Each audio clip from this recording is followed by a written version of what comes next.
अगर गधा हारा तो हमारी जीत से कुछ लाभ नहीं। लोग कहेंगे क्या जीते, गधे से जीते, और बदनामी होगी।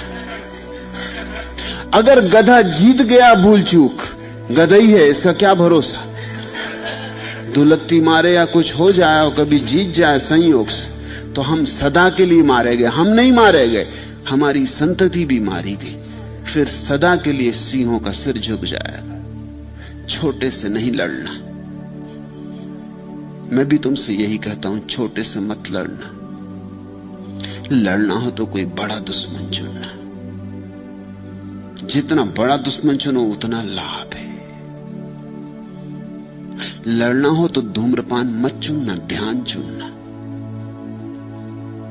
लड़ो तो सिंह से लड़ो, हारे तो भी कहने को तो रहेगा कि सिंह से हारे।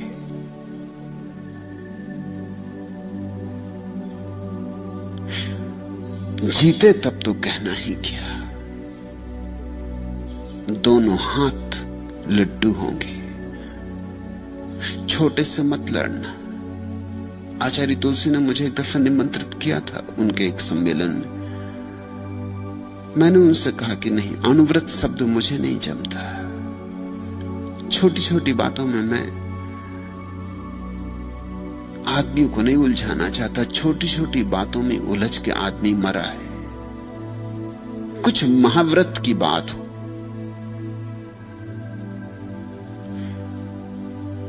और ये बड़े मजे की बात है कि छोटे से आदमी अक्सर हार जाता और बड़े से जीत जाता। ये गणित बड़ा बेबूझ है, इसके पीछे बड़ा मनोविज्ञान है। छोटे से आदमी क्यों हार जाता? पहली तो बात ये, जो छोटे से लड़ने चला है उसने अपने को बहुत छोटा मान ही लिया। उसका भरोसा ही बहुत छोटे का हो गया। जो आदमी सिगरेट से लड़ने चला है या पान से लड़ने चला है या इसी तरह की छोटी मोटी बातों से लड़ने चला है, उसने अपनी क्षुद्रता स्वीकार कर ली। इसी स्वीकार में हार है।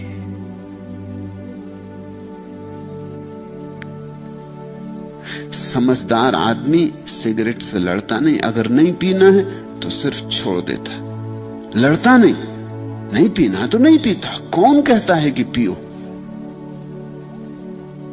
सिर्फ छोड़ देता है बिना लड़े। उसे बात दिख गई कि नहीं जस्ती, कोई सार नहीं है, उस अंतर्दृष्टि में ही छूटना हो जाता। बिना लड़े हो जाए तब तो ठीक। जो आदमी कहता है लंगोटी बांधूंगा, दंड बैठक लगाऊंगा, इससे लड़ूंगा, वो पहले से हारने की बात पक्की हो गई उसकी। वो पहले ही से डरा हुआ है, वो घबरा रहा है। उसकी घबराहट उसे कपा रही। वो जानता है कि मैं जीतने वाला नहीं। वो जानता है कि घड़ी भर सिगरेट न पीऊंगा तलफ उठेगी, फिर क्या होगा। ऐसा हुआ। पहला आदमी उत्तर ध्रुव पर पहुंचा था, तो उसने जब लौट के अपने संस्मरण लिखे तो उसने संस्मरणों में लिखा कि हमें सारी सबसे बड़ी कठिनाई तब आई जब सिगरेट चुक गई।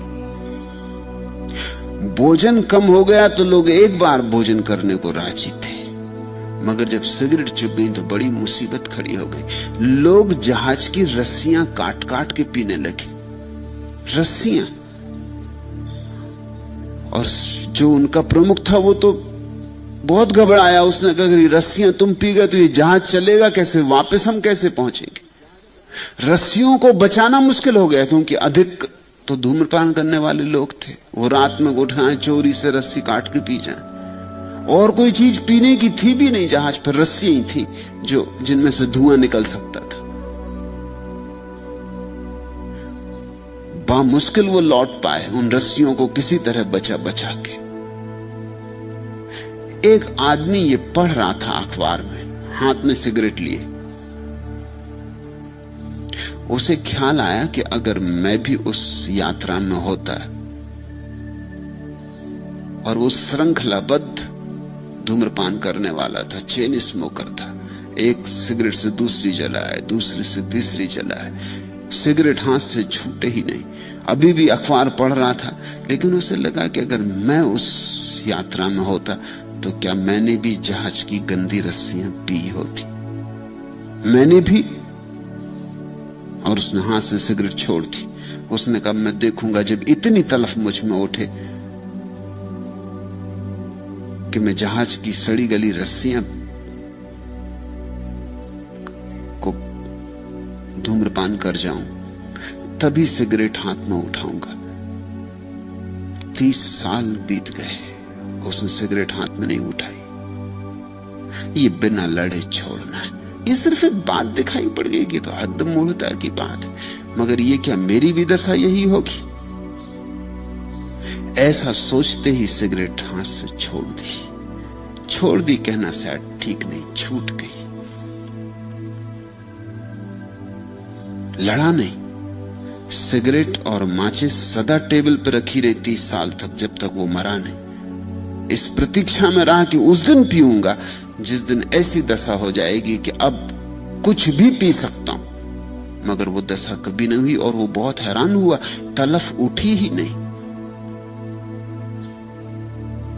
तुम तलफ उठने के पहले ही माने हो कि उठेगी, उठने ही वाली है, बचना मुश्किल है।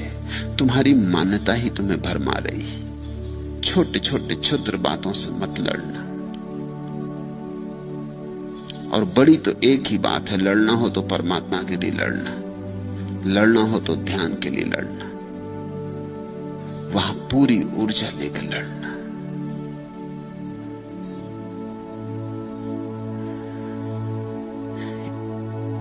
इस विराट की लड़ाई में तुम अकेले भी नहीं रहोगे।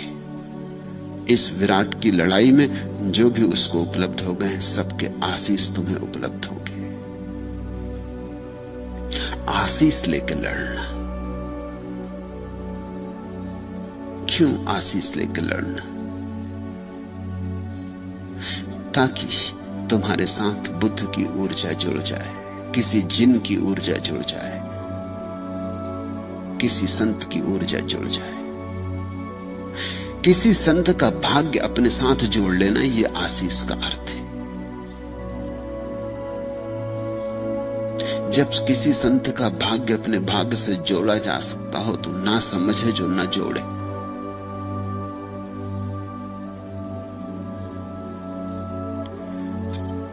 बुद्ध का आशीष लिया, चाहते थे ध्यान की गहराइयों में उतरना है। समाधि से कम उनका लक्ष्य नहीं था, इससे कम लक्ष्य रखना भी नहीं, छोटे छोटे लक्ष्य रखना ही नहीं। दूर आकाश के तारे पे आंख होनी चाहिए। और अगर तुम्हें 2 मील जाना हो तो 10 मील जाने का संकल्प होना चाहिए, तो 2 मील पहुंचोगे।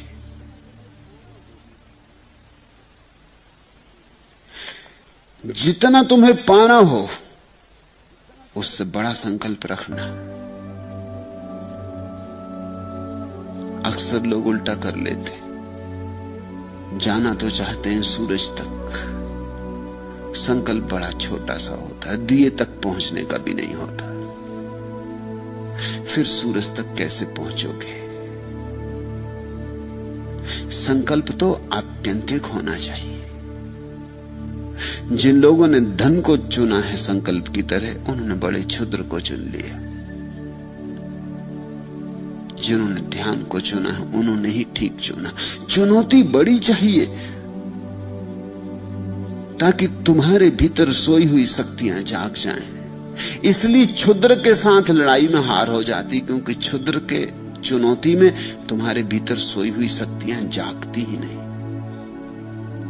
शक्तियां जागती तभी हैं जब उनके सामने खतरा खड़ा हो जाए। बड़ी चुनौती दो। जितनी बड़ी चुनौती होगी उतना ही विराट तुम अपने भीतर जागते हुए पाओगे। चुनौती का सामना करना है, चुनौती से जूझना है। तुमने कभी ख्याल किया, अगर किसी कठिनाई के समय में तुम जूझ पड़ते हो तो तुम्हारे भीतर बड़ी ऊर्जा होती जैसी सामान्यता नहीं होती। समझो कि घर में आग लग गई, तुम थके मांदे आए थे कि 7 दिन से यात्रा कर रहे थे और सारा शरीर टूट रहा था और तुम बिल्कुल थके मांदे थे और भूखे थे और चाहते थे कि किसी तरह भोजन करके गिर पड़ो बिस्तर में और खो जाओ 2 दिन के लिए बिस्तर में, 2 दिन उठने ही नहीं। घर आए, खाने की तो बात दूर, देखा कि घर में लपटें लगी, आग जल रही। सब भूल गए। 7 दिन की थकान, शरीर का टूटा फूटा होना, भूख, निद्रा सब गई। एक क्षण में कोई ज्योति तुम्हारे भीतर भभक के उठी, एक ऊर्जा उठी, तुम जूझ गए। अब शायद तुम रात भर आंख से लड़ते रहो और नींद नहीं आएगी। और पहले तुम सोच रहे थे कि घड़ी भर भी अगर मुझे जागना पड़ा, भोजन के तैयार होने के समय की प्रतीक्षा करनी पड़ी, तो मैं सो जाऊंगा, गिर जाऊंगा। क्या हुआ? कहां से ये ऊर्जा आई? एक बड़ी चुनौती सामने खड़ी हो गई। उस बड़ी चुनौती के कारण ये ऊर्जा आई। चुनौतियां चुनना बड़ी कुशलता की बात है। और अगर चुनना ही हो तो आत्यंतिक, कहो उसे समाधि, निर्वाण, मोक्ष, परमात्मा, जो नाम देना चाहो। मगर जो परमात्मा को पाने की प्रबल अभिप्सा से जग खड़ा होता है, उसके भीतर सोई हुई अंतस्थल की सारी शक्तियां जगाती, उसकी जड़ें तक कब जाती, उसके भीतर जो भी छिपा है सब प्रकट हो जाता है। क्योंकि इस बड़ी चुनौती के सामने अब कुछ भी छिपा के नहीं रखा जा सकता। अब तो सभी दांव पर लगाना होगा तो ही यात्रा हो सकती। इसलिए कहता हूं कि छोटी मोटी चीज से लड़ोगे तो हारोगे, क्योंकि तुम्हारी सोई हुई शक्तियों को चुनौती नहीं मिलती। अब सिगरेट नहीं पीना, ये बात ही सुनकर कोई तुम्हारी आत्मा जागने वाली, आत्मा कहेगी कि पियो ना पियो ठीक है, क्या फर्क पड़ता है। कि नमक नहीं खाएंगे आज, कि आज भोजन में घी नहीं लेंगे, इन सब क्षुद्र बातों से कुछ भी नहीं होता। कि पानी छान के पिएंगे, कि रात पानी नहीं पिएंगे, इन सब क्षुद्र बातों से कुछ भी नहीं होता। ऐसी कोई चुनौती की तीर की तरह छुप जाए, चुभ जाए, कि चली जाए भीतर तक, कि सारे सोए हुए अंतस्थल को कपा दे, झंझावात की तरह आए, तूफान की तरह आए और तुम्हें उठा जाए। उसी उठने में पहुंचना है। लेकिन फिर भी काश आशीष भी मिल जाए उनका जो पहुंच गए, उनका जिन्होंने पा लिया है, उनके हाथ का सहारा मिल जाए तो हार का कोई कारण नहीं।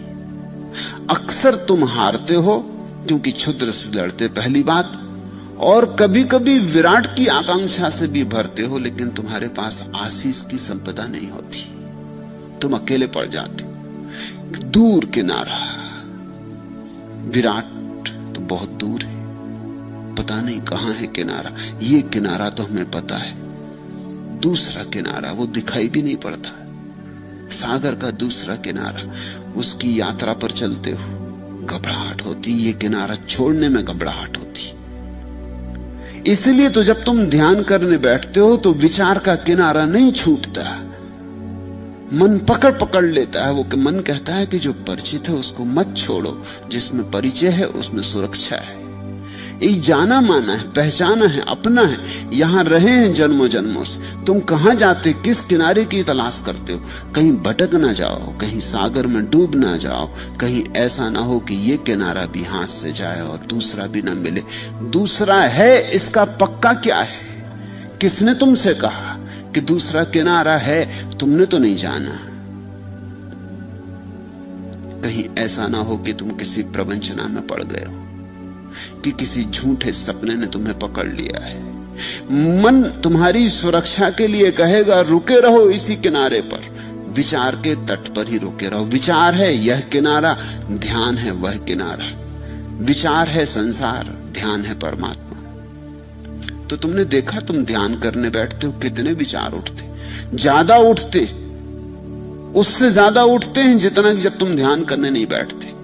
24 घंटे 1000 काम में लगे रहते हो, इतने विचार नहीं सताते। घंटे भर आंख बंद करके बैठ जाओ आसन लगा के, तुम एकदम हैरान हो जाते हो कि मामला क्या है। क्या विचार प्रतीक्षा ही करते थे कि करो बच्चों ध्यान करो, फिर तुम्हें बताएंगे।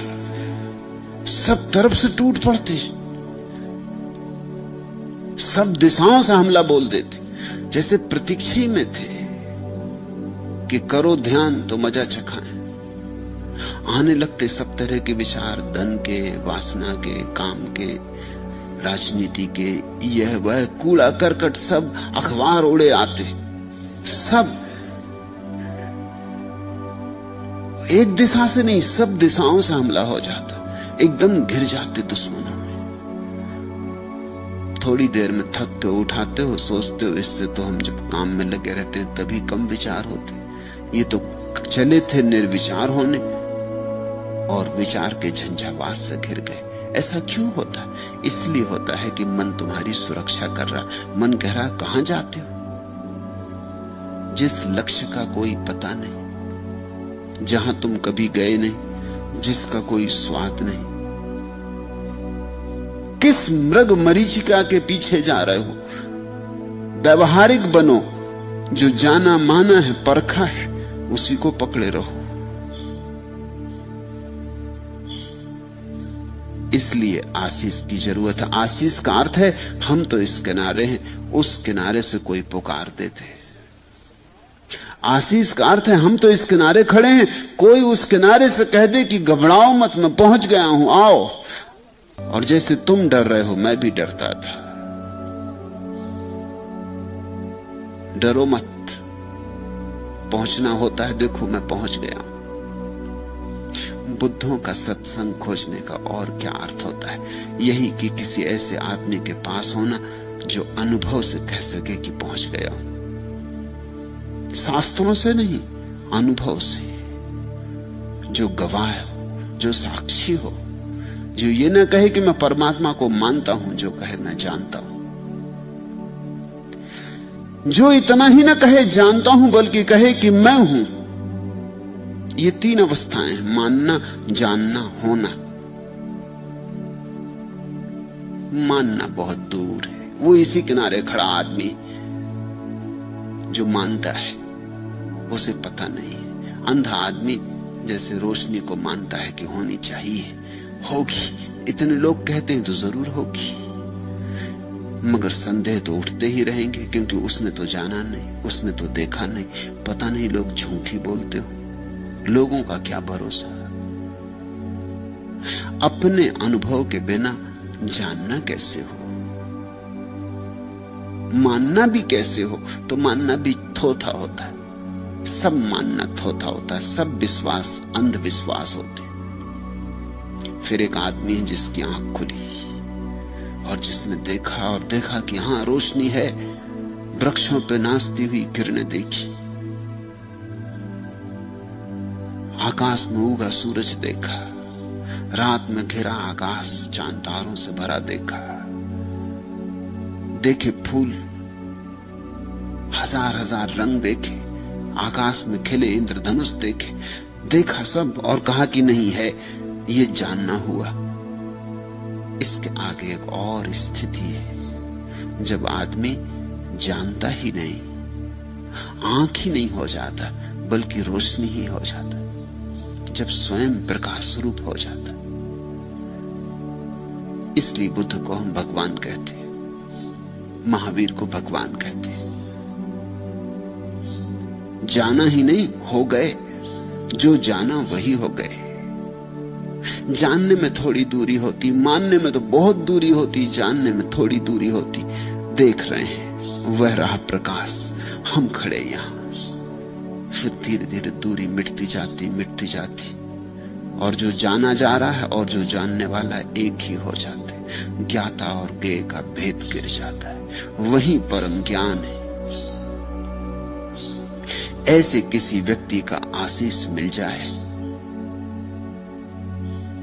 तो तुम्हारे भीतर उत्साह और उमंग भर जाती, श्रद्धा का सूत्रपात होता, संवेग पैदा होता है। कोई पहुंच गया है तो हम भी पहुंच सकते हैं, कोई पहुंच गया है तो दूसरा किनारा है।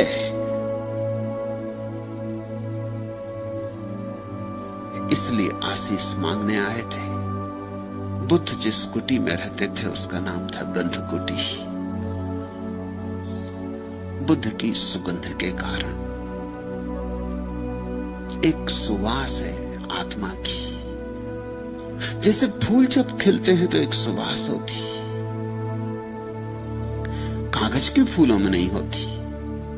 कागज के फूल कभी खिलते ही नहीं।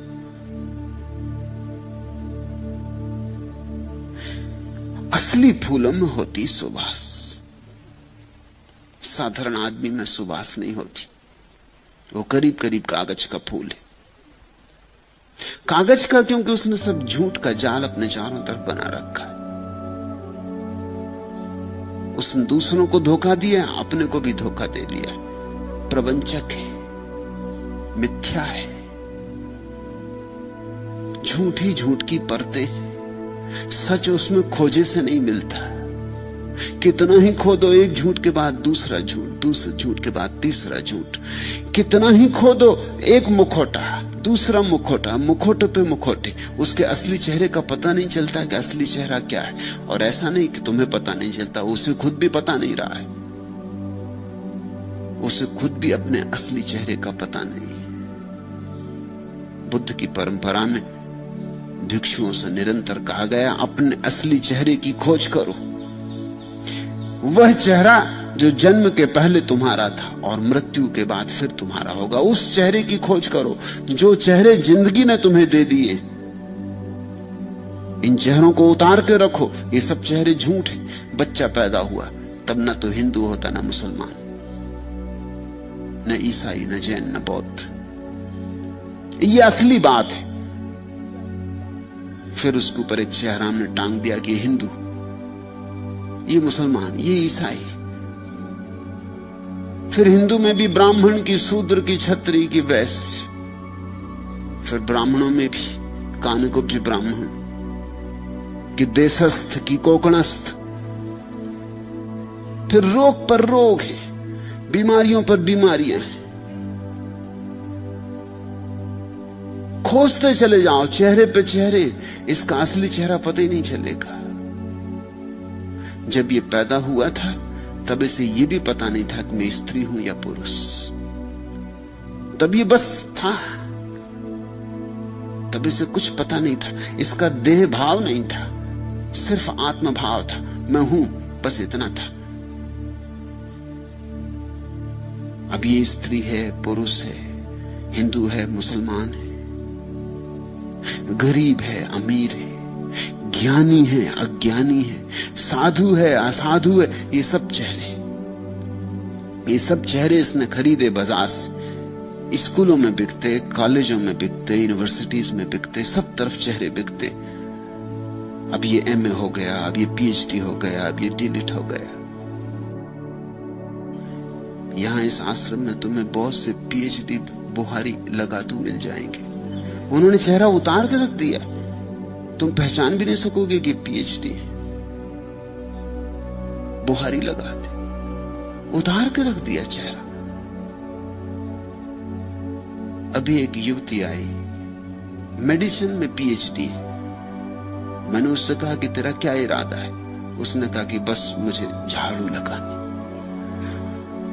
किसी को मैं बताना भी नहीं चाहती कि मैं पीएचडी हूं मेडिसिन में, मुझे डॉक्टर नहीं बनना।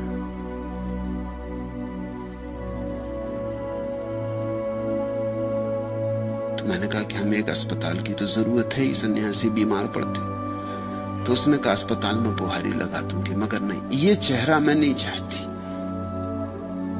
मैं इतने दूर से सिर्फ यहां बुहारी लगाने आई।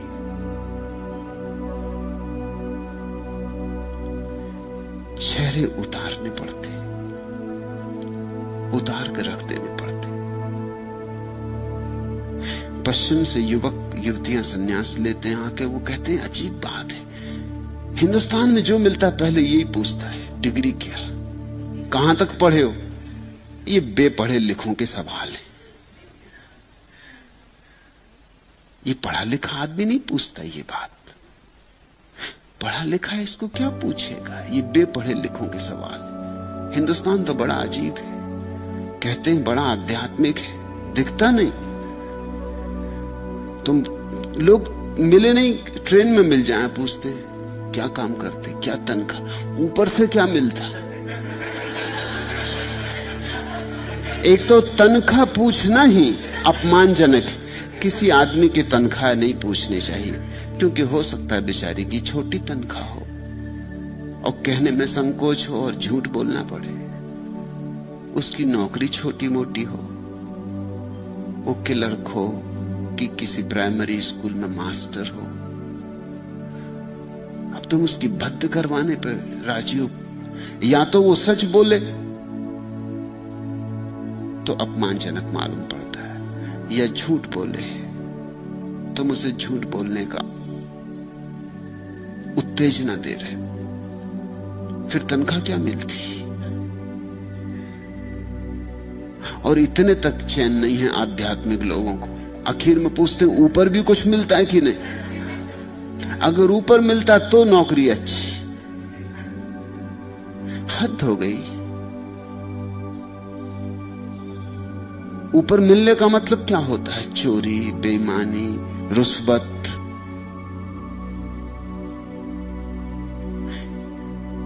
ये सब थोथे चेहरे हैं और इन थोथे चेहरों पर हमें बड़ा भरोसा है।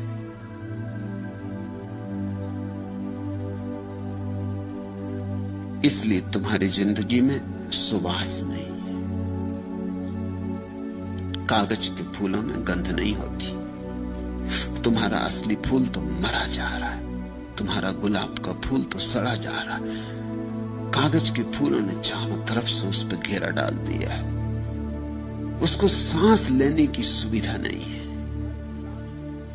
तुम्हारे गुलाब के फूल को अवसर नहीं है कि वो सांस ले ले, कि रोशनी में उठ जाए, कि पखरियां खोल दे। जगह नहीं है, अवकाश नहीं, सब स्थान कागज के फूलों ने भर दिया है। बुद्ध में गंध होती, क्योंकि बुद्ध के सब कागज फूल गिरा दिए गए, जला दिए गए। बुद्ध का अर्थ होता है जिसने अपने असली चेहरे को पा लिया। अब जो फिर वैसा हो गया जैसा निर्दोष बच्चा होता है, पहले दिन का बच्चा होता है, सिर्फ है, न कोई परिभाषा, न कोई सीमा, असीम हो गया। फिर इस सरलता में सुगंध है, सुवास है। सरलता के अतिरिक्त और कहीं सुवास नहीं। इस सहजता में सुगंध है। इसलिए बुद्ध की कोठी का नाम था गंध कोठी। वहां फूल खिला था, मनुष्यता का फूल। याद रखना, तुम भी फूल हो, चाहे अभी कली में दबे हो, या हो सकता है अभी कली भी पैदा न हुई, अभी वृक्षों की किसी शाखा में दबे हो, या हो सकता है अभी वृक्ष भी पैदा न हुआ हो, किसी बीज में पड़े हो, मगर तुम भी फूल हो। और अपनी सुगंध को खोजना है, और अपनी सुगंध को मुखर करना है, अपनी सुगंध को प्रकट करना है, अभिव्यंजना देनी। जो गीत तुम्हारे भीतर पड़ा है उसे गाया जाना है, और जो नाच तुम्हारे भीतर पड़ा है उसे नाचा जाना है। नाचोगे, गाओगे, खिलोगे तो ही परितृप्ति है। उस परितृप्ति में ही, उस संतोष में ही एक सुगंध है जो इन नासापुटों से नहीं पहचानी जाती। उसे पहचानने के लिए भी और नासापुट चाहिए। जैसे भीतर की आंख होती है, ऐसे भीतर के नासापुट भी होते। जरूरी नहीं कि तुम बुद्ध के पास जाओ तो तुम्हें सुगंध मिले। तुम अगर अपनी दुर्गंध से बहुत भरे हो तो शायद तुम्हें बुद्ध की सुगंध का पता भी ना चले। तुम अगर अपने शोरगुल से बहुत भरे हो तो तुम्हें बुद्ध का शून्य और संगीत उस शून्य का कैसे सुनाई पड़ेगा।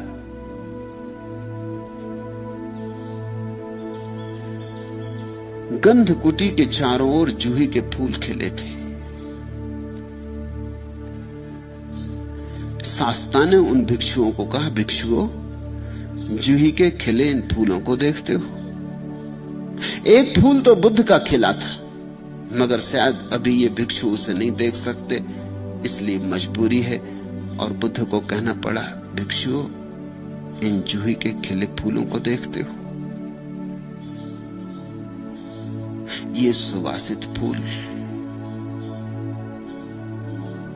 इन पर ध्यान दो। इन फूलों में कई राज छिपे हैं। एक तो कि ऐसे ही फूल तुम हो सकते हो, ऐसी ही सुवास तुम्हारी हो सकती है। दूसरा, ये फूल सुबह खिलते हैं, सांझ मुरझा जाते हैं। ऐसा ही ये मनुष्य का जीवन है।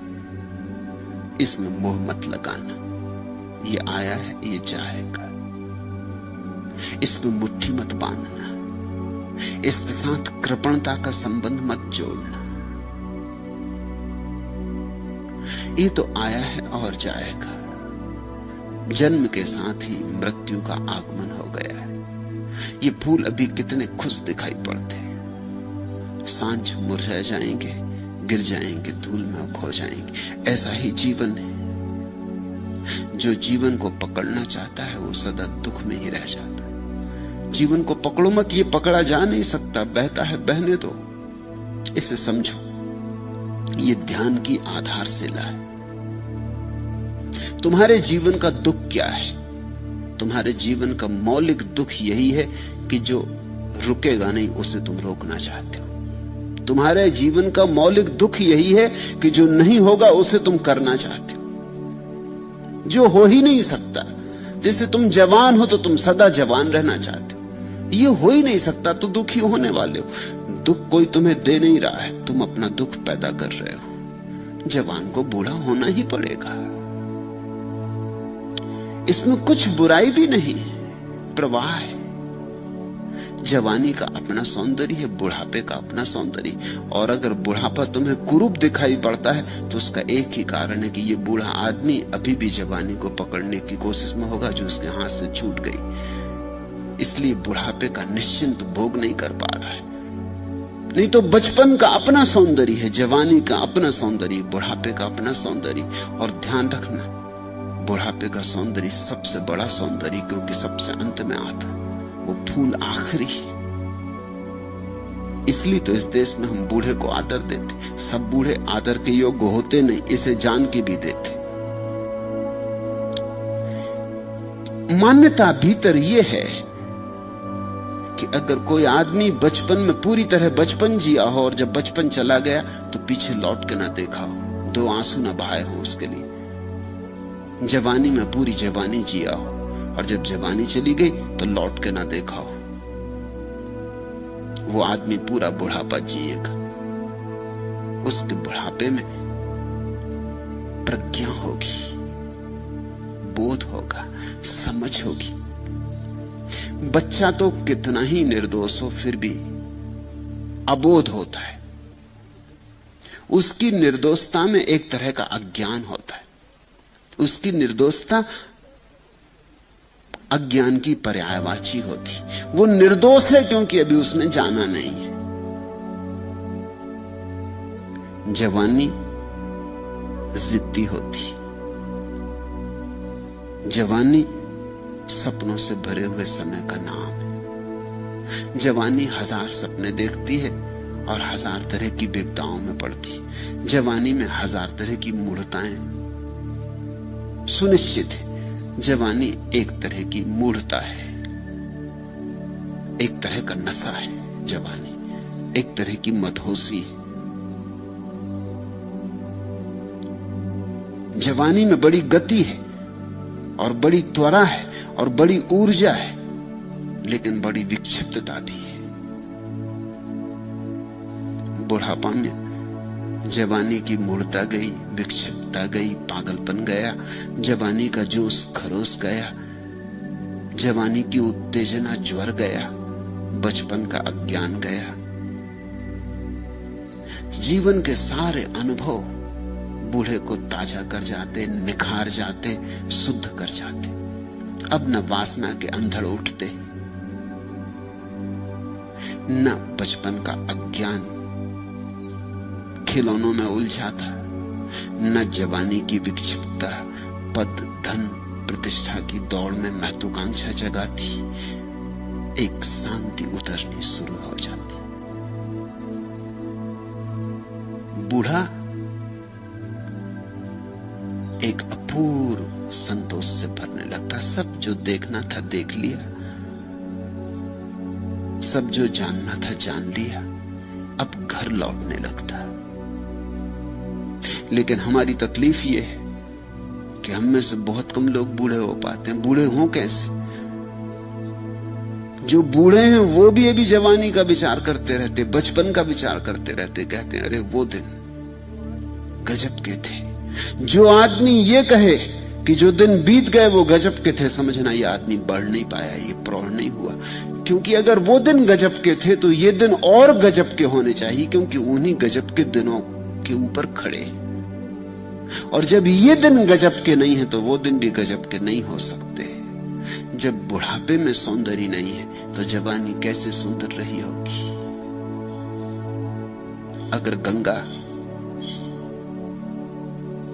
सागर में गिरने के करीब गंगा नहीं है तो गंगोत्री में कैसे गंगा रही होगी।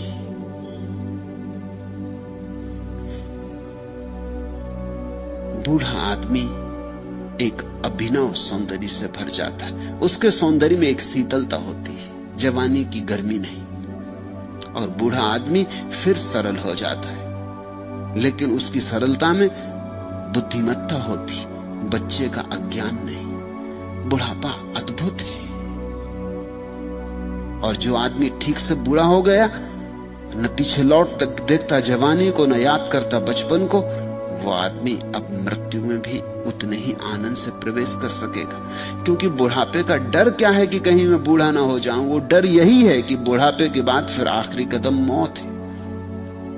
तो जवान जवानी में ही रुक जाना चाहता है, सब तरह की चेष्टाएं करता है, किसी तरह पैर जमा के खड़ा हो जाऊं, ये जो नदी की धार सब बहा ले जा रही, ये मुझे अपवाद की तरह छोड़ दे। तो दुख ही दुख होगा।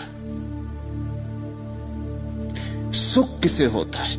सुख उसे होता है जिसकी जीवन से कोई मांग नहीं, जीवन जो करता है उसे स्वीकार करने का भाव है। तथाता में सुख है। जवानी तो जवानी में, बुढ़ापा तो बुढ़ापा। आज किसी का प्रेम मिला तो प्रेम, और कल प्रेम खो गया तो उतना ही शांत भाव। आज महल थे तो ठीक, कल झोपड़े आ गए तो ठीक। लेकिन दुनिया में दो तरह के मूड हैं। अगर झोपड़ा है तो वो चाहते महल होना चाहिए, अगर महल है तो वो चाहते झोपड़ा होना चाहिए। बड़ी मुश्किल है। आदमी जहां है वहां राजी नहीं। अगर झोपड़ा है तो वो कहते हैं जब तक महल ना मिल जाए मैं सुखी नहीं हो सकता। और महल मिल जाए तो आदमी सोचने लगता है महलों में कहां सुख है, जब तक मैं भिखारी ना हो जाऊं सड़क का तब तक कहां सुख होने वाला है। गरीब अमीर होने की सोचता, अमीर गरीब होने की सोचता। लेकिन तुम जो हो जहां हो उसको जीते नहीं। तुम जो हो, जिस क्षण में हो, जहां हो, जैसे हो, उस क्षण को पूरे समग्रता से जी लो। उससे अन्यथा की मांग ना करो। जब वो क्षण चला जाएगा कोई अड़चन न होगी, नया क्षण आएगा, नए क्षण के साथ नया जीवन आएगा। तो फूलों में ये भी संदेश है, और फूलों में ये भी संदेश है कि ये जीवन सदा रहने को नहीं, आज है कल नहीं हो जाएगा। इसलिए ये यात्रा है, मंजिल नहीं। यहां घर मत बना लेना।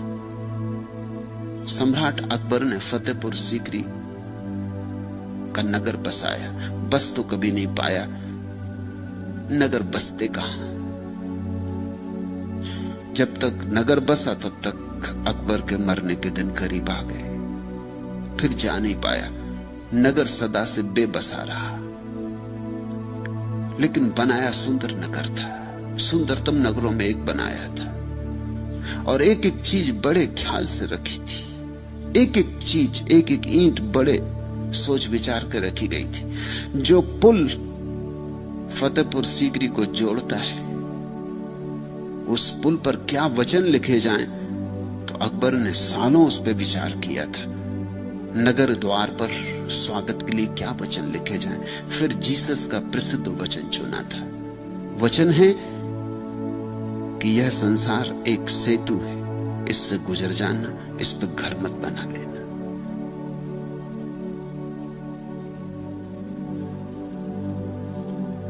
फूल में यह संदेश है, यहां सब बीत जाएगा, घर मत बना लेना।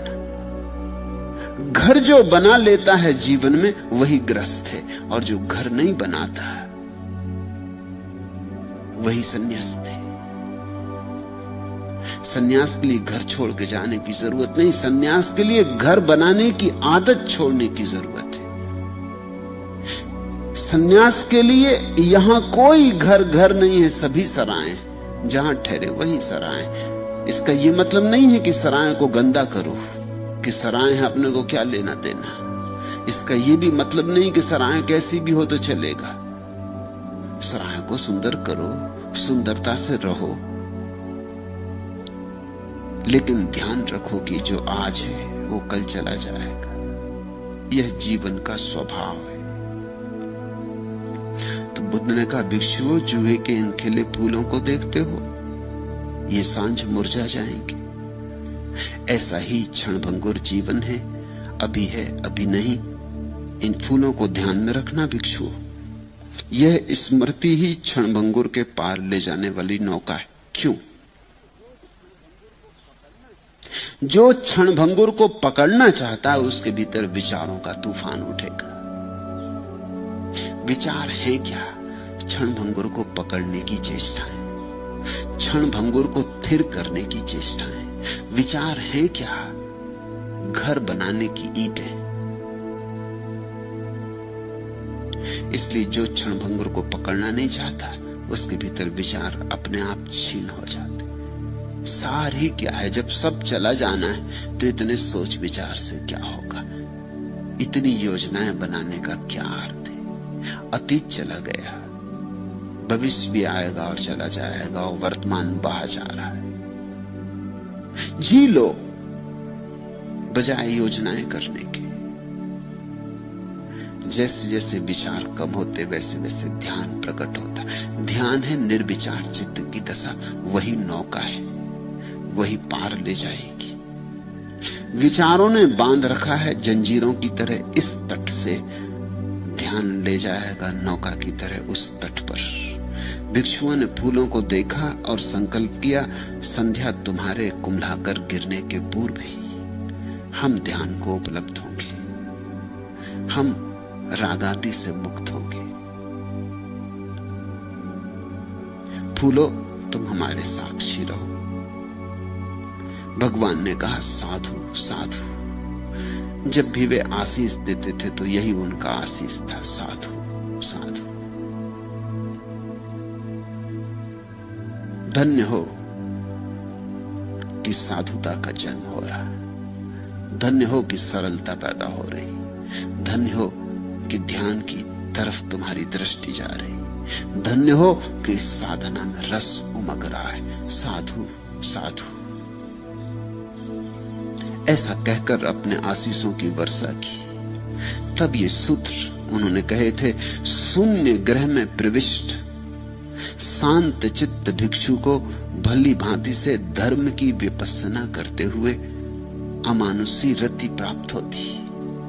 जो व्यक्ति शून्य ग्रह में ठहर जाए, जो अपने भीतर निर्विचार हो जाए, जिसके भीतर विचारों की तरंगें ना उठती हो, शून्य यानी निर्विचार। जो व्यक्ति शून्य हो जाए वही शांत चित्त है। जो लोग तुम्हें साधारणतः शांत चित्त दिखाई पड़ते हैं, वह शांति सिर्फ ऊपर से साधी गई है, क्योंकि भीतर तो विचारों का बवंडर चल रहा है। चुप होने से कोई शांत नहीं होता, न बोलने से कोई शांत नहीं होता, न सोचने से शांत होता है। तुम ऊपर से बिल्कुल पत्थर की मूर्ति बन के बैठ सकते हो और भीतर विचार चलते रहे, तो इस पत्थर की मूर्ति बनने से कुछ भी नहीं होगा। एक युवक दीक्षा लेने एक सदगुरु के पास पहुंचा, एक बौद्ध भिक्षु के पास। बौद्ध भिक्षु एक बुद्ध मंदिर में रहता था। जब वह युवक आया तो उस गुरु ने पूछा कि पहले कहीं और कुछ सीखा है? उसने कहा, पहले मैं एक योगी के पास सीखा हूं। क्या सीखे हो? उस युवक ने जल्दी से पालथी मार ली, पद्मासन में बैठ गया, आंखें बंद कर ली। 2 मिनट तक गुरु देखता रहा। उसने कहा कि अब आंखें खोलो और रास्ता पकड़ो। उसने कहा रास्ता पकड़ू, मैं आपके पास शिष्य होने आया हूं। उस गुरु ने कहा यहां पत्थर की मूर्तियां इस मंदिर में बहुत है, हमें और जरूरत नहीं, इन्हीं को साफ संभाल करते बहुत झंझट हो रही। ये पद्मासन लगा के तुम बैठ गए, लेकिन भीतर तुम्हारे मैं पूरा बाजार देख रहा हूं। पद्मासन लगाने से क्या होगा, शीर्षासन लगाने से भी क्या होगा? भीतर से बाजार बंद होना चाहिए। वही एकमात्र वास्तविक आसन है। शरीर के आसनों में मत उलझ जाना। असली सवाल मन का है।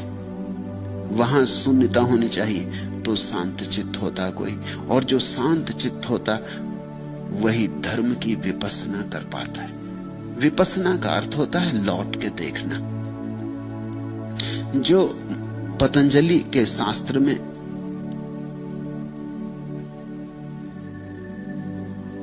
पतंजलि ने जिसे प्रत्याहार कहा है,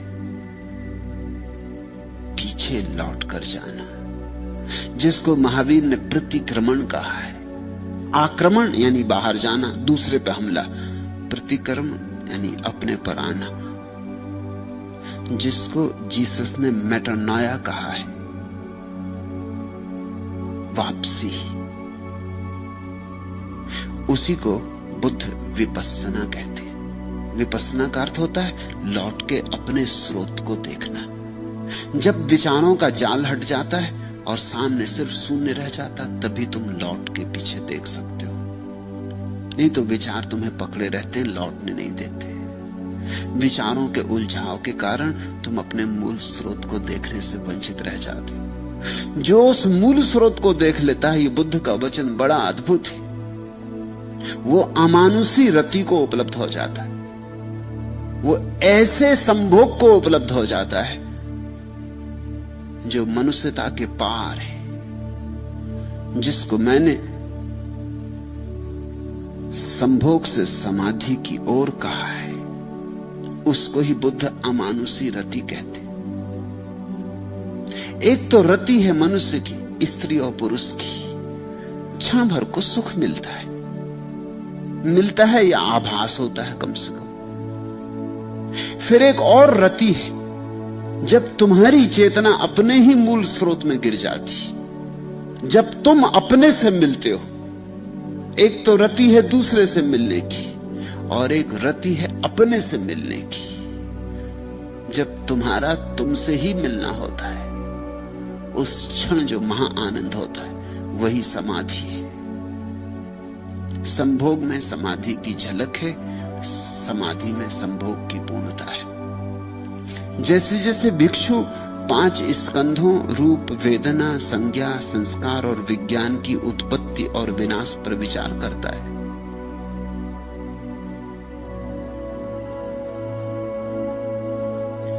वैसे वैसे वह ज्ञानियों की प्रीति और प्रमोद रूपी अमृत को प्राप्त करता है।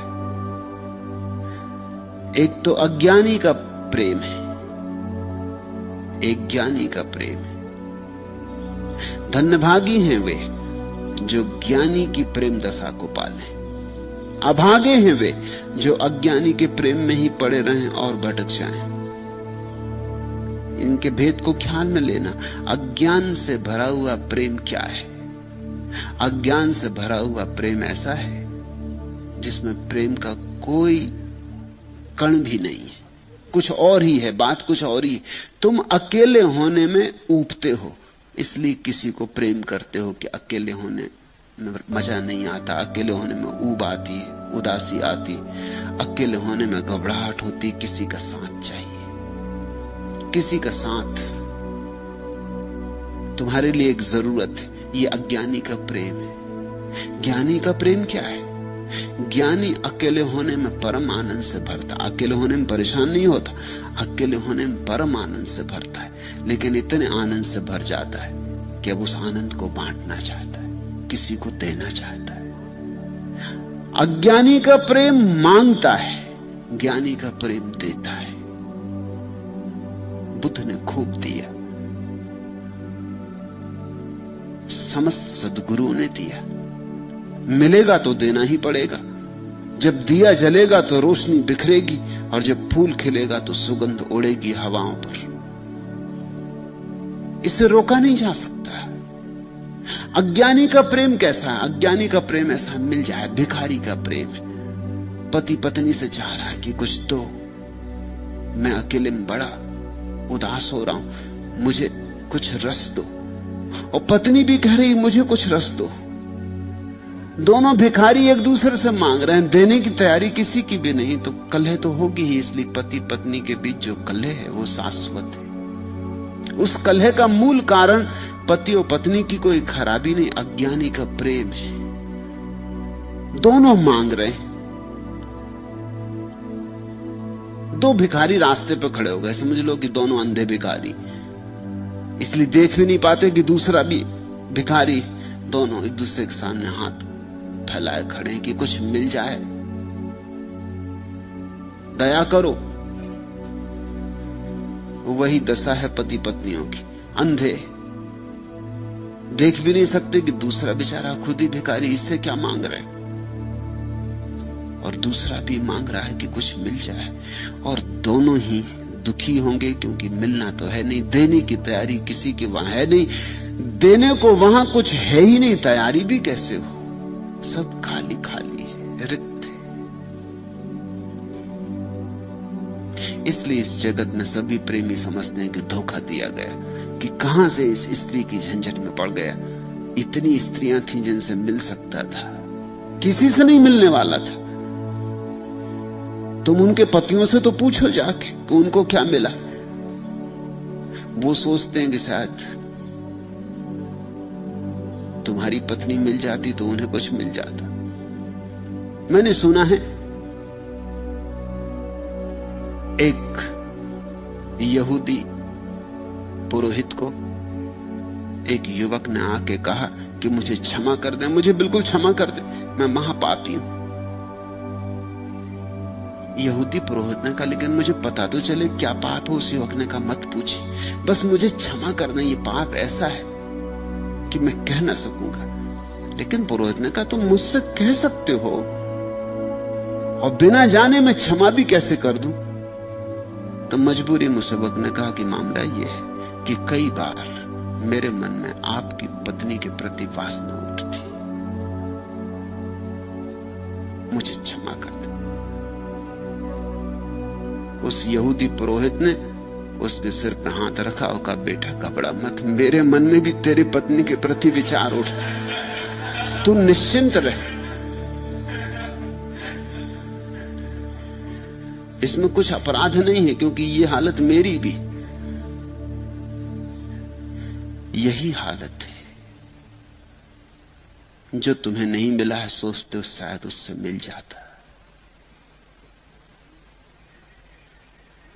इस जगत में भिखारी भिखारियों के सामने खड़े, किसी सम्राट को खोजो, मगर सम्राट को खोजने का ढंग सम्राट होना है, इसलिए बड़ी मुसीबतें। सम्राट के पास सम्राट होकर ही पहुंच सकते हो, भिखारी को राजमहल में प्रवेश भी नहीं मिलेगा।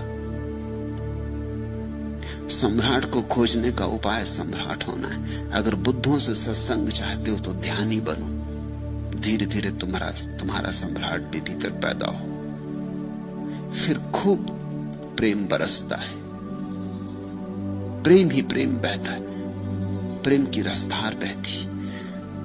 वह वैसे ही वैसे जैसे जैसे विपस्सना को उपलब्ध होता है, और जैसे जैसे देखता है संसार में सब क्षण भंगुर है, यहां कुछ ठहरने वाला नहीं, वैसे वैसे ज्ञानियों की प्रीति और प्रमोद रूपी अमृत को प्राप्त करता है। और जब देने की कला आ जाती है और देने की क्षमता आ जाती तो सुख है। सुख देने में, लेने में नहीं।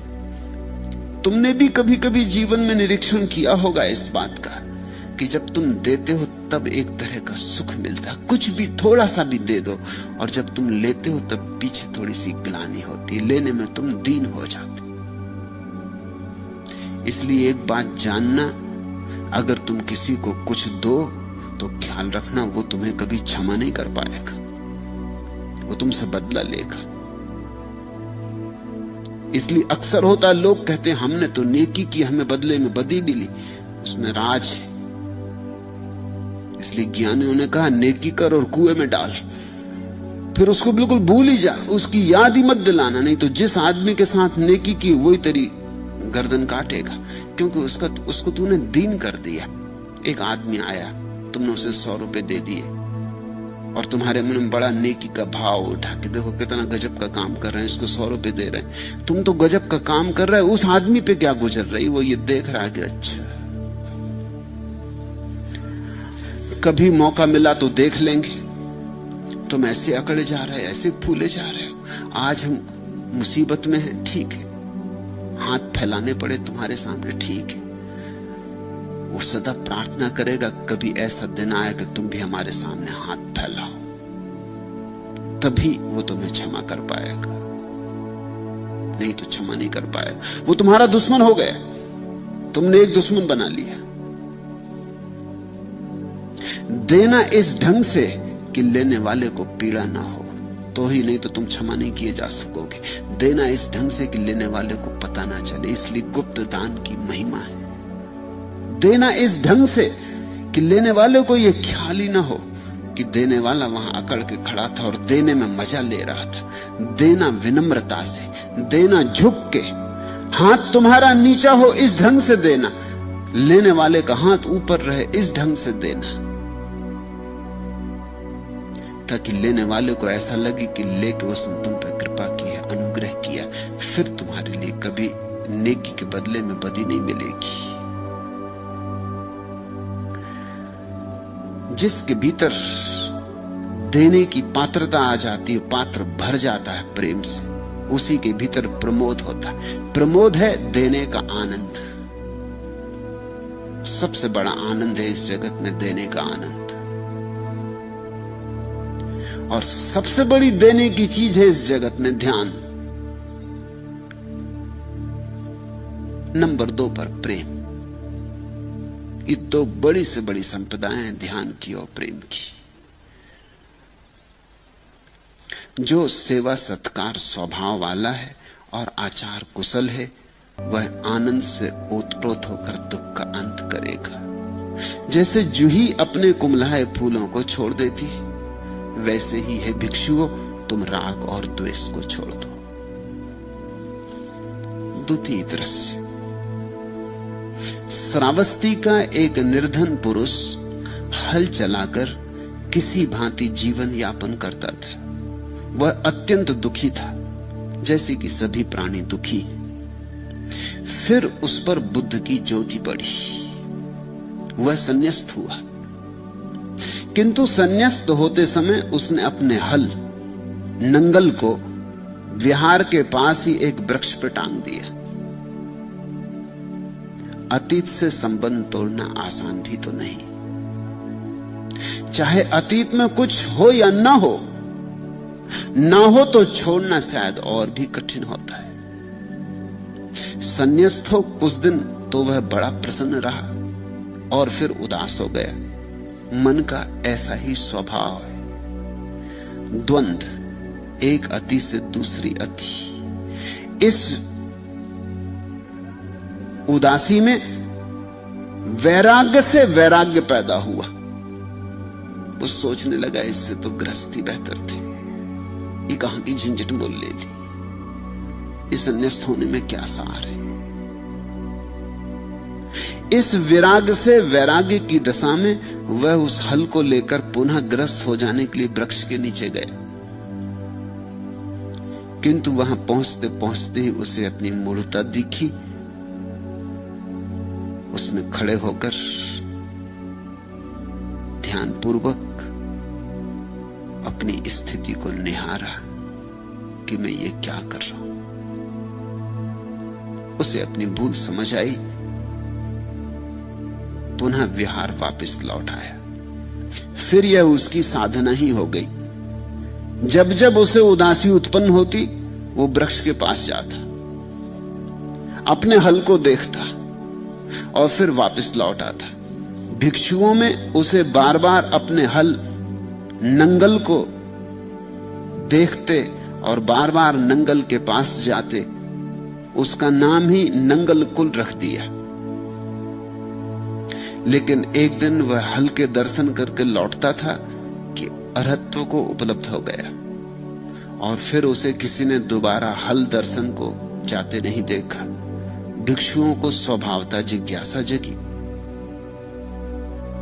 इस नंगल कुल को क्या हो गया है, अब नहीं जाता उस वृक्ष के पास, पहले तो बार बार जाता था। उन्होंने पूछा, अब उस नंगल कुल, अब तू उस वृक्ष के पास नहीं जाता, बात क्या है? नंगल कुल हंसा और बोला, जब तक आसक्ति रही अतीत से जाता था, जब तक संसर्ग रहा तब तक गया, अब वह जंजीर टूट गई है, मैं अब मुक्त हूं। इसे सुन भिक्षुओं ने भगवान से कहा, बनते यह नंगल कुल झूठ बोलता है, यह अरहत्व प्राप्ति की घोषणा कर रहा है, ये कहता मैं मुक्त हूं। भगवान ने करुणा से उन भिक्षुओं की ओर देखा और कहा, भिक्षुओं, मेरा पुत्र अपने आप को उपदेश दे, प्रवजित होने के कृत्य को समाप्त कर लिया है। उसे जो पाना था उसने पा लिया, और जो छोड़ना था छोड़ दिया है, वह निश्चय ही मुक्त हो गया है। तब उन्होंने ये दो सूत्र कहे, अत्तना चोदयत्तानम पटिवासे अत्तम तना सो अत्तगुत्तो सातिमा सुखम भिक्खु विहाहिसी अत्ता ही अत्तनो नाथो अत्ता ही अत्तनो गति तस्मा संजमत्तानम अस्सम भद्रम व वाणिजो। जो आप ही अपने को प्रेरित करेगा, जो आप ही अपने को संलग्न करेगा, वह आत्मगुप्त अपने द्वारा रक्षित स्मृतिवान भिक्षु सुख से विहार करेगा, वह मुक्त हो जाता है। मनुष्य अपना स्वामी आप है, आप ही अपनी गति है, इसलिए अपने को संयमी बनावे, जैसे सुंदर घोड़े को बनिया संयत करता है। पहले दृश्य को समझ लें, प्यारा दृश्य है। एक निर्धन आदमी बुद्ध के विहार के पास ही अपना हल चला के छोटी मोटी खेती बाड़ी करता था। निर्धन था बहुत, किसी भांति जीवन यापन होता था, 2 सूखी रोटी मिल जाती थी, फटे पुराने वस्त्र, नंगा नहीं था, रूखी सूखी रोटी, भूखा नहीं था, मगर जीवन में और कुछ भी न था। एक गहन बोझ की तरह जीवन को ढो रहा था। वह अत्यंत दुखी था, जैसे कि सभी प्राणी दुखी हैं। गरीब दुखी हैं, गरीबी के कारण नहीं, क्योंकि अमीर भी दुखी। जो हार गए वो दुखी हैं, हारने के कारण नहीं, क्योंकि जो जीत गए वो भी दुखी। बुद्ध कहते हैं यहां सभी दुखी हैं। मनुष्य होने में ही दुख समाया हुआ है। इसलिए तुम झूठे कारणों पर मत अटक जाना। तुम ये मत कहना कि मैं गरीब हूं इसलिए दुखी हूं, यही तो भ्रांति। तो जो आदमी सोचता है मैं गरीब हूं इसलिए दुखी हूं, तो वो अमीर होने में लग जाता है। फिर अमीर होकर एक दिन पाता है कि जिंदगी अमीर होने में बीत गई और दुखी में उतना का उतना हूं, शायद थोड़ा ज्यादा हो गया हूं। क्योंकि गरीब आदमी ज्यादा दुख भी नहीं खरीद सकता। गरीब की हैसियत कितनी, अमीर आदमी ज्यादा दुख खरीद सकता है, उसकी हैसियत ज्यादा। गरीब आदमी की दुख में भी तो क्षमता होती ना। अब एक आदमी गरीब है तो बैलगाड़ी में चलेगा, हवाई जहाज में उड़ने का दुख नहीं जान सकता। कैसे जानेगा? वो तो कोई हवाई जहाज में उड़े तब। विरला परिवार की एक महिला को कोई मेरे पास लाया। उसकी कठिनाई क्या थी? उसकी कठिनाई थी हवाई जहाज में उड़ने में उसे बड़ा भय लगता। और रेलगाड़ी में वो चल भी नहीं सकती, वो प्रतिष्ठा से नीचे है। अब ये दुख कोई गरीब कैसे जानेगा? और हवाई जहाज मोड़ने में डर लगता है, पसीना पसीना हो जाती, हृदय की धड़कन बढ़ जाती, ब्लड प्रेशर बढ़ जाता है, और रेलगाड़ी में चले कैसे? अब ये दुख कोई गरीब जान सकता? ये बहुत मुश्किल है मामला। गरीब को ये दुख कहां? गरीब झोपड़े में रहने का दुख जान सकता है, महलों में रहने का दुख अमीर ही जान सकता है, गरीब नहीं जान सकता। गरीब रूखी सूखी रोटी का दुख जानता है, अमीर सुस्वादु भोजनों का दुख जानता है। यहां मेरे पास जितने अमीर आते हैं उनके दुख अलग। अभी बड़े अलग दुख है। गरीब का लड़का शराब पिए तो पिए कहां से? नौकरी ही नहीं लगी है अभी शराब तो बड़ी आगे की मंजिल है। एक महारानी मुझसे मिलने आई कुछ दिन पहले।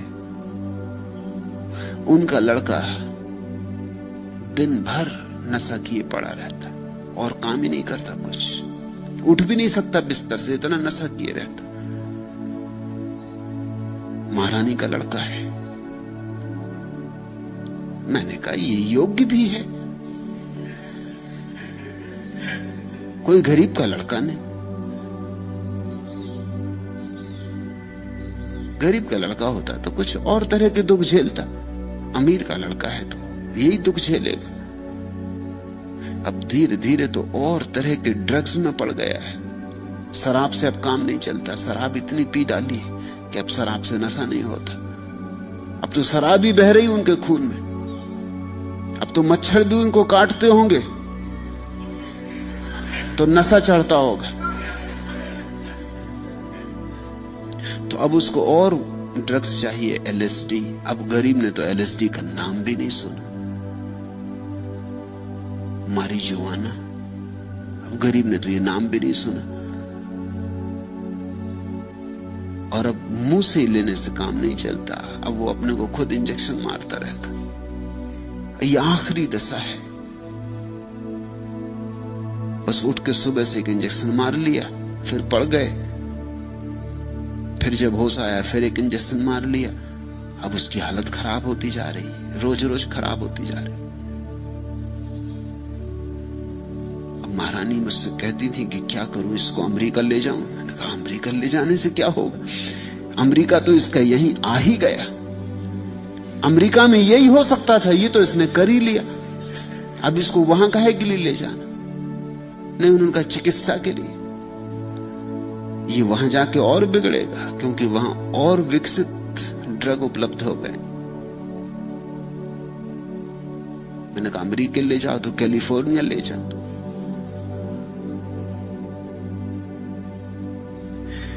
गरीब के दुख हैं छोटे मोटे, अमीर के दुख हैं और बड़े, क्योंकि वो ज्यादा दुख खरीद सकता है, उसका फैलाव बड़ा है।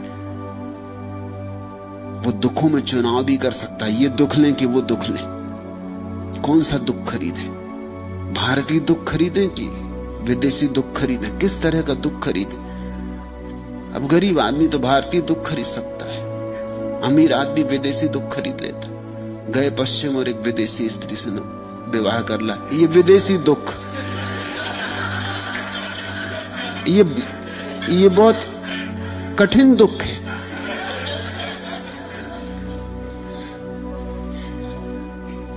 मेरे एक मित्र हैं प्रोफेसर, एक अमेरिकन युवती से विवाह करके आ गए। अब बड़े 7 साल साथ रहे। मेरे पड़ोस में ही रहते थे। जब मैं विश्वविद्यालय में शिक्षक था तो मेरे पास ही रहते। उनका दुख 24 घंटे वही, हर चीज में दुख। क्योंकि जब अमेरिकन स्त्री से शादी किया तो फिर अमेरिकन लहजा चाहिए। अब अमेरिकन स्त्री है, वो शराब भी पिएगी, सिगरेट भी पिएगी। अभी इनको बहुत कठिन मालूम पड़े। कि स्त्री और सिगरेट पिए और इनके सामने फूंक रही, और इनसे घर में काम भी करवाए, क्योंकि अमेरिका में तो 50-50% काम है। ठीक भी है, जब अमेरिकन स्त्री ली तो अमेरिकन दुख भी लेना पड़ेगा। तो काम बांट दिया उसने, एक दिन मैं नाश्ता बनाऊंगी, एक दिन आप बनाएं। अब बना रहे हैं पकौड़े सुबह से और आंखें उनकी धुआं दे रहे हैं। वो मुझसे पूछते क्या करूं, मैंने कहा इसमें कुछ करना नहीं है, तुम विदेशी दुख लिए हो, तुम्हें देसी दुख नहीं जचा। फिर वो शाम को खेलने भी जाएगी टेनिस, इनको वो चिंता लगे कि वो टेनिस खेलने गई, उसको खेलने दो भाई, खेलने की बात नहीं। वो मुझसे कहें वहां लोगों के गले में हाथ डाल के घूमती। विदेशी दुख तो विदेशी दुख है। कठिनाइयां हैं। गरीब अपनी सीमा में जीता, किसी तरह अमीर हो जाता तब उसको पता चलता कि तो मामला बिगड़ गया, ये कहां से कहां पहुंच गए।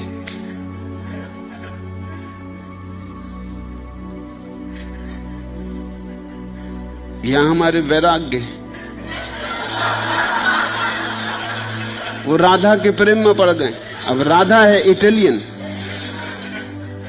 इटालियन मतलब विदेशियों में भी विदेशी। अब उनको भारी कष्ट, अब उनको 24 घंटे इसी की फिक्र रहती कि राधा कहां, किससे बात कर रही, किसके हाथ में हाथ डाल के घूमने चली गई। मैंने उनसे कहा वैराग्य, तुम गरीब घर के आदमी हो, तुम अपनी सीमा में रहो, तुम कोई भारतीय दुख खरीदो।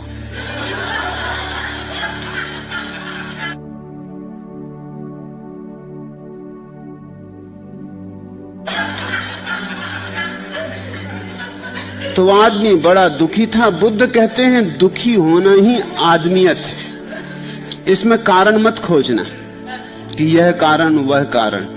आदमी जहां भी होगा दुखी होगा, जब तक आदमी के पार ना हो जाए तब तक दुखी होगा। आदमियत कारण है, तो तुम दुख बदल ले सकते हो, मगर इससे कुछ फर्क ना पड़ेगा।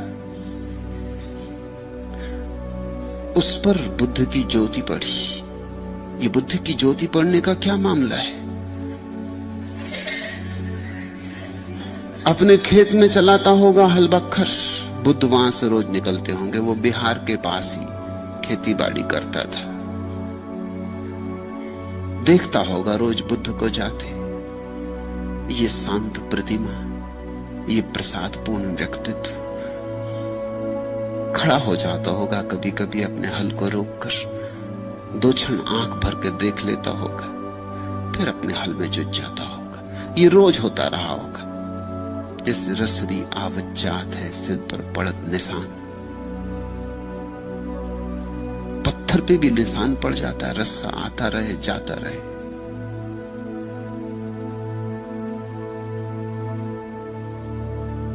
करत करत अभ्यास के जड़मती होत सुजान।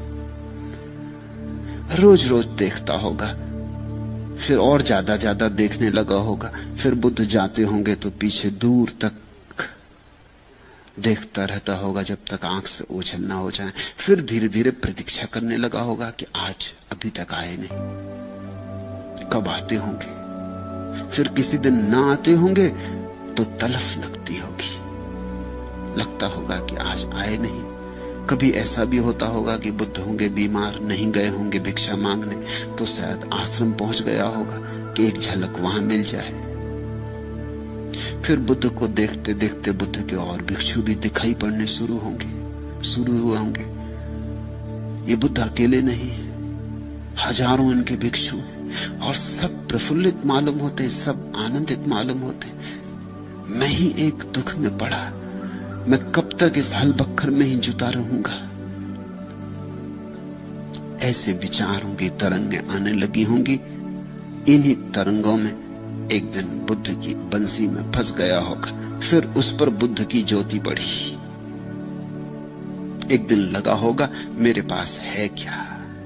इस आदमी के पास सब था, राजमहल थे, खोजबीन की होगी, पता लगाया होगा यह आदमी कैसा लगता है, इतना प्यारा और इतना सुंदर, और है भिखारी, लगता सम्राटों का सम्राट। चाल में इसकी सम्राट का भाव है, भाव भंगिमा इसकी कुछ और है। ये होना चाहिए राजमहलों में, ये यहां क्या कर रहा आदमी? पता लगाया होगा, पता चला होगा, सब था इसके पास, सब छोड़ दिया। इसको विचार उठने लगे होंगे कि मेरे पास कुछ भी नहीं, ये एक हल है, ये नंगल, बस यही मेरी संपत्ति है और मेरे पास है क्या छोड़ने को। मैं भी क्यों ना इस आदमी की छाया बन जाऊं, मैं भी क्यों ना इसके पीछे चल पड़ूं। एक आध बूंद शायद मेरे हाथ भी लग जाए जो इसका सागर है उसकी। और जब इतने लोग इसके पीछे चल रहे हैं और पा रहे हैं, माना कि मैं अभागा हूं, लेकिन फिर भी शायद कुछ हाथ लग जाए। धीरे धीरे रस लगा होगा, राग लगा होगा। धन्य भागी हैं वे जिनका बुद्धों से राग लग जाए, जिनको बुद्धों से प्रेम हो जाए, क्योंकि उनके जीवन का द्वार खुलने के करीब है। फिर तो एक दिन संन्यास्त हो गया, किंतु संन्यास्त होते समय उसने अपने हल नंगल को बिहार के पास ही एक वृक्ष पे टांग दिया। सोचा होगा कि क्या भरोसा, अनजान रास्ते पे जाता हूं, जचे न जचे, आज उत्साह में उमंग में हूं, कल पता चले कि सब फिजूल की बकवास है, तो अपना नंगल तो संभाल के रख दो, कभी जरूरत पड़ी तो फिर लौट आएंगे। रास्ता कायम रखा लौटने का, कि कभी अड़चन आ जाए तो ऐसा नहीं कि सब खत्म करके आ गए, फिर लौटने ही मुश्किल हो जाए। तो बिहार के पास ही एक झाड़ पर ऊपर संभाल के अपने नंगल को रख दिया। ये प्रतीक है इस बात का, इसी तरह हम अपने अतीत को संभाल कर रखे रहते हैं। संन्यास्त भी हो जाते हैं तो अतीत को संभाल कर रखते हैं कि लौटने के सब सेतु ना टूट जाएं। ज़ैन फकीर रिंझाई अपने गुरु के पास गया तो गुरु ने पूछा, सुन, तू संन्यास्त होना चाहता है? पहले 3-4 सवालों के जवाब दे दे। कहां से आता है? रिंझाई ने कहा, जहां से आता हूं वहां से बिल्कुल आ गया हूं, इसलिए उस संबंध में कोई जवाब नहीं दूंगा। गुरु ने पूछा, छोड़, मुझे चावलों में बहुत रस है, वहां चावल के क्या दाम है जहां से तू आता है? रिंझाई ने कहा, सुने, चावल के दाम जरूर वहां कुछ है, जरूर कुछ होंगे, लेकिन मैं वहां से आ गया हूं और जहां से मैं आ गया हूं वहां के चावलों के दाम में हिसाब में नहीं रखता, उसकी स्मृति नहीं रखता।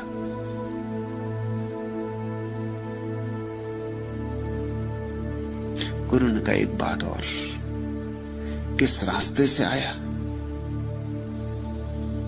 कहां कहां होके आया? रिंझाई ने कहा, फिजूल की बातें पूछ रहे और मैं जानता हूं कि आप क्यों पूछ रहे, आप मुझे भड़काएं मत, आप मुझे उत्तेजित न करें, लेकिन यह मेरा नियम रहा कि जिस पुल से गुजर गए उसे तोड़ दिया, जिस सीढ़ी को पार कर गए उसे गिरा दिया, क्योंकि लौटना कहां है? लौटना है ही नहीं, आगे जाना है। या कहा, ठीक ठीक संन्यास्त होने के योग्य, मगर इतनी योग्यता तो कब होती, बड़े मुश्किल से होती। जो अतीत को तोड़ देता वही सन्यासी, जो अतीत में अपना घर नहीं रखता वही ग्रस्त नहीं है। जो कहता जो गया गया, अब तो जो है, जो यहां है और अभी है। तो ये कथा प्रतीक प्यारा है कि गरीब आदमी, और तो कुछ था नहीं, उसके पास कोई तिजोरी नहीं थी, कोई बैंक बैलेंस नहीं था, कुछ भी नहीं था, एक नंगल था, एक हल था, उसको रख आया कि कभी जरूरत पड़े तो एकदम असहाय ना हो जाऊं। अतीत से संबंध तोड़ना बड़ा कठिन है, चाहे अतीत में कुछ हो या ना हो, ना हो तो छोड़ना और भी कठिन है, क्योंकि लगता है गरीब आदमी हूं, यही तो एक संपदा है छोटी सी, यही चली गई तो फिर कुछ ना बचेगा। अमीर तो शायद कुछ छोड़ भी दे, क्योंकि उसके पास और बहुत कुछ है। इतने छोड़ने से कुछ हर्जा नहीं है। अमीर शायद धन भी छोड़ दे, क्योंकि वो जानता है उसके परिवार के लोग भी धनी। कल अगर लौटेगा, अपना धन नहीं होगा तो भी अपने परिवार का लोगों का धन होगा। अमीर तो शायद सब छोड़ दे, क्योंकि उसकी प्रतिष्ठा भी है, क्रेडिट भी है। कल अगर लौट के आएगा तो प्रतिष्ठा से भी जी लेगा, उधार भी मिल जाएगा। लेकिन गरीब आदमी, उसके पास तो हल है, 2 पैसे कोई देगा, प्रतिष्ठा तो कोई है नहीं, परिवार तो कुछ है नहीं, जिनको अपना कह सके ऐसा तो कोई है नहीं। ये एक नंगल ही बस सब कुछ है, तो इसको रख दिया उसने। यही इसका परिवार है, यही इसका धन है, यही इसकी सारी की सारी आत्मा है। उसने उसे संभाल के रख दिया। संन्यास्त हो कुछ दिन तक तो बड़ा प्रसन्न रहा और फिर उदास हो गया। यह रोज घटता है, ये यहां भी घटता है। जब कोई आदमी संन्यास्त होता है तो बड़ी आशाओं, उमंगों, उत्साहों से भरा होता है, लेकिन के अनुकूल ही थोड़ी संसार चलता है और तुम्हारी अपेक्षाएं थोड़ी जरूरी रूप से पूरी होती। फिर तुम अपेक्षाएं भी बहुत कर लेते हो, तुम अपेक्षाएं जरूरत से ज्यादा कर लेते हो। उन अपेक्षाओं को पूरा करने के लिए जितना श्रम करना चाहिए वो तो करते नहीं, अपेक्षाएं अटकी रह जाती, पूरी नहीं होती। जितना संकल्प चाहिए वह तो होता नहीं, फिर धीरे धीरे उदासी पकड़ती। लोग सोचते हैं कि शायद संन्यास्त हो गए तो सब हो गया। संन्यास्त होने से सिर्फ शुरुआत होती यात्रा की, सब तो अभी होना है। मेरे पास लोग आ जाते, वो कहते हैं बस संन्यास दे दीजिए। फिर 2-4 महीने बाद आते हैं कि अभी तक कुछ हुआ नहीं, जैसे कि संन्यास से कुछ होने वाला है। संन्यास तो सिर्फ सूचना थी कि अब ले लिया, अब हो गया। अब जैसी जिम्मेवारी मेरी है, अब वो मुझे अदालत में ले जाने की इच्छा रखते कि अभी तक किया क्यों नहीं। तो ये आदमी संन्यास्त हो गया था, सोचता होगा बुद्ध के शिष्य हो गए, अब और क्या करना है। फिर उदासी आनी शुरू हुई होगी, क्योंकि बुद्ध कहते हैं विपस्सना करो, बुद्ध कहते हैं ध्यान करो, बुद्ध कहते हैं संकल्प करो, बुद्ध कहते हैं भीतर जाओ। ये जाता होगा भीतर, इसको नंगल दिखाई पड़ता होगा, झाड़ पर लटका नंगल जाता होगा भीतर। वही विचार आते होंगे पीछे अतीत के, सोचता होगा ये कहां की झंझट में, कहां भीतर जाना, कहां है भीतर, क्या है भीतर। अंधेरा अंधेरा दिखता होगा, भीतर जाना। ये तो सोचे नहीं था, बुद्ध को देखा था, बुद्ध की महिमा देखी थी, बुद्ध का गौरव देखा था, बुद्ध का प्रकाश देखा था, उसी लोभ में पड़ के संन्यास्त हो गया था। अब ये करना भी पड़ेगा कुछ, ये तो सोचता था ऐसे ही मिल जाएगा, पीछे चलते चलते मिल जाएगा। तो कई दफे उदासी आ जाती। पहली दफा जब उदासी आई तो उसने सोचा इसमें कोई सार नहीं, ये अपना काम नहीं। गया, उचट गया वैराग्य से मन, पहुंचा अपने वृक्ष के पास, सोचा हल को लेकर पुनः ग्रस्त हो जाऊं। लेकिन मन ऐसा ही क्षणभंगुर है, सोचता है कि मन बहुत उदास है, मैं क्या करूं। मैं कहता हूं 3 दिन बाद आओ। वो सोचता है 3 दिन बाद मैं उपाय बताऊंगा। 3 दिन बाद वो आता, वो कहता अब मन उदास नहीं। मैंने कहा वापस जाओ, इतना काफी है। इससे समझो कि ये सब क्षण भाव भंगिमाएं हैं, इनमें इतने उलझो मत। आती हैं जाती हैं, मौसम की तरह बदलती। सुबह सूरज, दोपहर बादल गिर गए, सांझ बूंदाबांदी हो गई। अब हर चीज को समस्या मत बनाओ कि बूंदाबांदी हो गई अब क्या करें, जैसे कि अब जिंदगी भर बूंदाबांदी होती रहेगी। कल सुबह फिर सूरज निकलेगा, अब बादल घिर गए अब क्या करें। मैं कहता हूं 3 दिन बाद आओ। 3 दिन बाद बादल छट जाते, इसलिए लक्ष्मी को बिठा, वो उपाय है। जब तक तुम मेरे पास आओगे समस्या गई, तुम्हारी भी गई, मेरी भी गई। धीरे धीरे तुम्हें यह समझ में आ जाएगा कि अगर तुम थोड़ा धीरज रखो तो समस्याएं चली जाती, अपने से चली जाती। इसलिए अंग्रेजी में बीमार के लिए शब्द है पेशेंट। पेशेंट का मतलब होता है जो पेशेंस रखे, बीमारी चली जाती। धैर्य रखे, शब्द प्यारा है। धीरज रहे तो सब चला जाता है। कहते हैं कि अगर सर्दी जुकाम हो, दवा लो तो 7 दिन में जाता है, और दवा ना लो तो 1 सप्ताह में, मगर जाता है। तब तक बात बदल गई। बादल घिरे थे, छट गए, सूरज निकल आया। इसने सोचा, अरे मैं और ये क्या कर रहा हूं? जब हल बखर जोतता था तो कौन सा सुखी था, दुख के सिवा कुछ भी न था। अब न हल बखर जोतना पड़ते, न मेहनत करनी पड़ती। भिक्षा मांग लाता हूं, पहले से अच्छी रोटी मिल रही, अच्छी दाल, अच्छी सब्जी मिल रही। और बुद्ध का सत्संग पहले तड़फता था, कब निकलेंगे, एक क्षण भर को देख पाता था। अब 24 घंटे उनकी सन्निधि। ये मैं क्या कर रहा हूं? सोचा होगा कि इतनी बड़ी संपदा पाने चला हूं, बुद्धत्व। थोड़ा बुद्ध कहते, मैं भी किसान हूं, मैं भीतर की खेती बाड़ी करता हूं, भीतर बीज बोता हूं, भीतर की फसल काटता हूं। ऐसे ही किसानों से बुद्ध ने कहा होगा ये, क्योंकि किसान किसान की भाषा समझे। सोच के कि ये तो मैं गलत कर रहा हूं, ये तो मैं व्यर्थ कर रहा हूं, ये तो मैं किस दुर्भाग्य में सोचा कि वापस लौट जाऊं। नहीं नहीं, ऐसा सोचकर विचार कर फिर दृढ़ निश्चय हो वापस लौट आया। उसे अपनी मूढ़ता देखी और पुनः सन्यास के उमंग से भर गया। फिर यह तो उसकी साधना ही हो गई, क्योंकि कोई एक दिन आ गई उदासी चली गई, ऐसा थोड़ी। बादल एक दिन घिरे और चले गए, बार बार घिरे। बार के देखा अपने नंगल को, उस नंगल को देख के उसके अपने पुराने दिन सब साफ हो जाते कि वहीं कौन सा सुख था, महानरक भोग रहे थे। उससे अब हालत बेहतर है, अब चीजें सुधर रही और धीरे धीरे शांति भी उतरती।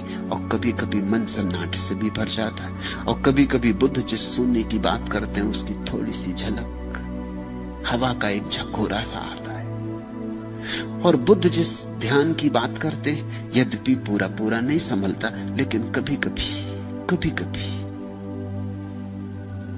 खिड़की खुलती, क्षण भर को सही, मगर बड़े अमृत से भर जाती। ये हो तो रहा है, अभी बूंद बूंद हो रहा है, कल सागर सागर भी होगा। बूंद बूंद से तो सागर भर जाता। ऐसा बार बार जाता और बार बार वहां वापस लाता। ऐसा अनंत बार हुआ होगा। भिक्षुओं ने उसे बार बार जाते देखकर तो उसका नाम ही नंगल कुल रख दिया। वो कहने लगे यही इसका परिवार है, क्योंकि आदमी अपने परिवार की तरफ जाता। कोई अपनी पत्नी को छोड़ आया तो सोचता है वापस जाऊं, फिर अपनी पत्नी को लेकर ग्रस्त हो जाऊं। कोई अपने बेटे को छोड़ आया, सोचता है जाऊं, अब बेटे को फिर स्वीकार कर लूं और ग्रस्त हो जाऊं। इसका कोई और नहीं है, ये नंगल कुल है। इसका एक ही कुल है, एक ही परिवार, वो नंगल। उसमें कुछ है भी नहीं सार, उसको कोई चुरा भी नहीं ले जाता। झाड़ पे अटका है, कोई ले जाने वाला भी नहीं है गांव में, मगर यही उसकी कुल संपदा है। उसका नाम रख दिया नंगल कुल। वो न मालूम कितनी बार गया, न मालूम कितनी बार आया। एक दिन हल के दर्शन करके लौटता था कि अरहत्व को उपलब्ध हो गया। पकती गई बात, पकती गई बात, पकती गई बात। एक दिन फल टपक गया। एक दिन लौटता था नंगल को देखकर और बात स्पष्ट हो गई। अतीत गया, वर्तमान का उदय हो गया। अरहत्व का अर्थ होता है चेतना वर्तमान में आ गई। अतीत का सब जाल छूट गया, सब झंझट छूट गई। यही क्षण सब कुछ हो गया। इस क्षण में चेतना निर्विचार होकर प्रज्वलित होकर जल उठी। और फिर उसे किसी ने दोबारा नंगल को देखने जाते नहीं देखा। स्वभावतः भिक्षुओं को जिज्ञासा उठी, पूछा आप उस नंगल कुल? जब तक संसर्ग रहा तब तक गया, अब तो नाता टूट गया। अब न मैं नंगल का न नंगल मेरा, अब तो मेरा कुछ भी नहीं, अब तो मेरे भीतर मैं भी नहीं। अब तो जंजीरें टूट गई, अब तो मैं मुक्त हूं। लेकिन भिक्षुओं को ये बात सुन के जची नहीं। जची इसलिए भी नहीं कि कोई पसंद नहीं करता ये कि हमसे पहले कोई दूसरा मुक्त हो जाए, हमसे पहले और ये नंगल कुल हो गया। ये तो गया बीता था, आखिरी था। इसको तो लोग जानते थे कि है ये गांव का गरीब, यहीं खेती बाड़ी करता रहा, फिर सन्यासी भी हो गया तो कोई बड़ा सन्यासी नहीं, वो नंगल कुल। 12 में मुक्त हो गया।